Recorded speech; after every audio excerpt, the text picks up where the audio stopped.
আজকে ঘুরতে বের হয়ে কোথায় কোথায় গেলাম এবং কি কি করলাম সব কিছু শেয়ার করব তোমাদের সাথে।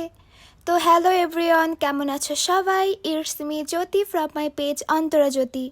আজকে আমরা মধুমতি ভাসমান রেস্টুরেন্টে যাওয়ার জন্য বাড়ি থেকে বের হয়েছিলাম, কিন্তু সাথে আমার অনেক কেনাকাটা ছিল, সেগুলোও কমপ্লিট করেছি। আমার আসলে কলেজে যাবার জন্য নর্মাল কিছু হিলের দরকার ছিল, তাই ফার্স্টেই চলে গেলাম হিলের দোকানে, আর ওইখানে গিয়ে দুইটা হিলই পছন্দ হয়েছে, দুইটাই নিয়ে আসছি। তারপর চলে গেলাম একটা কসমেটিক্স শপে, কারণ আমার একটা আইলাইনার দরকার ছিল। কিনতে গিয়েছি আইলাইনার, কিন্তু সাথে আমার একটা ব্রেসলেট আর একটা নেক পিস অনেক ভালো লাগছে, তো ওই দুইটাও কিনে নিয়েছি।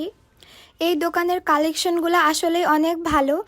এই দোকানটার লোকেশন হচ্ছে গোপালগঞ্জ চৌরঙ্গি, বাটার একদম অপোজিট সাইডেই। তারপর চলে গেলাম আমাদের কাঙ্ক্ষিত জায়গা মধুমতি ভাসমান রেস্টুরেন্টে। এই জায়গাটার লোকেশন হচ্ছে শিঙিপাড়া, খেয়াঘাট, টুঙ্গিপাড়া। এখানের ভিউটা জাস্ট অস্থির। আমরা তো গিয়ে